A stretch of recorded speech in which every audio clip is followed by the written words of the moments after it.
नारायण, कैसे हैं आप?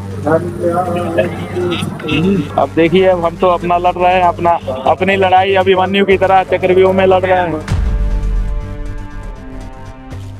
मौनी अमावस्या पर संगम स्नान करने जा रहे शंकराचार्य विमुक्तेश्वरानंद के रथ को पुलिस प्रशासन ने संगम जाने से रोक दिया।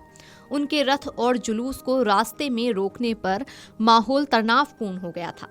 अब इस पूरे मामले पर ज्योतिष पीठाधीश्वर शंकराचार्य स्वामी अभिमुक्तेश्वरानंद सरस्वती महाराज ने प्रशासन पर गंभीर आरोप लगाते हुए कहा है कि उनकी हत्या की साजिश रची गई थी। उन्होंने कहा कि कुछ लोग उन्हें रास्ते से हटाना चाहते हैं और इसी वजह से उन्हें बार बार पालकी से उतारने की कोशिश की गई। अब इस घटना पर यूपी में सियासत गर्मा गई है। समाजवादी पार्टी के राष्ट्रीय अध्यक्ष अखिलेश यादव ने शंकराचार्य स्वामी अभिमुक्तेश्वरानंद से फोन पर बातचीत कर उनका हालचाल जाना। इस बीच दोनों की बातचीत का वीडियो भी सामने आया। इसमें स्वामी अभिमुक्तेश्वरानंद कहते दिख रहे हैं कि हम तो अपनी लड़ाई चक्रव्यूह में अभिमन्यु की तरह लड़ रहे हैं। उन्होंने आगे कहा कि जन्म से ही हिंदू बच्चा गंगा में स्नान करने का जन्म सिद्ध अधिकार प्राप्त करता है, लेकिन इन्होंने हमें संगम स्नान से ही वंचित कर दिया है। वीडियो में अखिलेश यादव कहते दिख रहे हैं कि वाराणसी में मंदिर तोड़े जा रहे हैं, प्रयाग में संत अपमानित हो रहे हैं। अखिलेश ने शंकराचार्य से कहा कि मैं आपके साथ हूं, जल्द ही मिलने आऊंगा।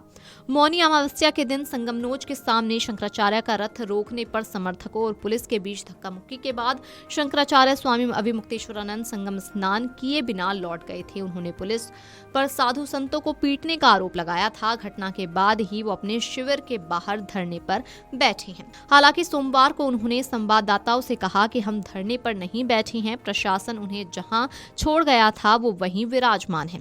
उन्होंने पुलिस पर साधु संतों को पीटे जाने का आरोप दोहराते हुए कई लोगों को जिम्मेदार भी ठहराया। शंकराचार्य ने सीओ विनीत सिंह की फोटो दिखाते हुए आरोप लगाया कि संगमनोज पर जिन साधु संतों को पुलिस ने हिरासत में लिया उन्हें सीओ विनीत सिंह ने पीट कर घायल किया। शंकराचार्य ने अपने आरोपों के समर्थन में कई उदाहरण भी प्रस्तुत किए। कहा कि पालकी में जाना हमारी परंपरा रही है, वो स्नान करने पालकी से ही जाएंगे और प्रशासन जब तक लिखित रूप से माफी नहीं मांग लेता वो नहीं उठेंगे। शंकराचार्य के आरोपों के बाद मेला कार्यालय में बुलाई गई प्रेस कॉन्फ्रेंस में कमिश्नर सौम्या अग्रवाल ने कहा कि किसी को भी संगम स्नान से नहीं रोका गया है। भीड़ के मद्देनजर अभिमुक्तेश्वरानंद से कुछ देर रुकने के लिए कहा गया था। पुलिस ने किसी के साथ जोर जबरदस्ती नहीं की है। उनके आरोप निराधार हैं। डीएम मनीष कुमार वर्मा और मेलाधिकारी ऋषिराज ने कहा कि अभिमुक्तेश्वरानंद शंकराचार्य नहीं है। सुप्रीम कोर्ट के फैसले का हवाला देते हुए कहा कि उनको पीठाधीश्वर नहीं माना गया है। उनका जो शिविर है वो बद्री आश्रम के नाम पर आवंटित है। पुलिस कमिश्नर जोगेंद्र कुमार ने कहा कि पुलिस कर्मियों ने किसी साधु संत के साथ मारपीट नहीं की है। जांच में बात सामने आई तो उसके खिलाफ कार्रवाई की जाएगी। वहीं शंकराचार्य ने दावा किया कि 35 लोगों को हिरासत में लेकर उनकी पिटाई की गई। इसमें 12 का मेडिकल हुआ। महिला, श्रद्धालु, बुजुर्ग और कम उम्र के साधु संतों को भी पीटा गया। Video desk amarujala.com। अगर आप ये वीडियो YouTube पर देख रहे हैं तो हमारे चैनल को सब्सक्राइब कर बेल आइकन दबाएं और Facebook पर देख रहे हैं तो हमारे पेज को लाइक करें।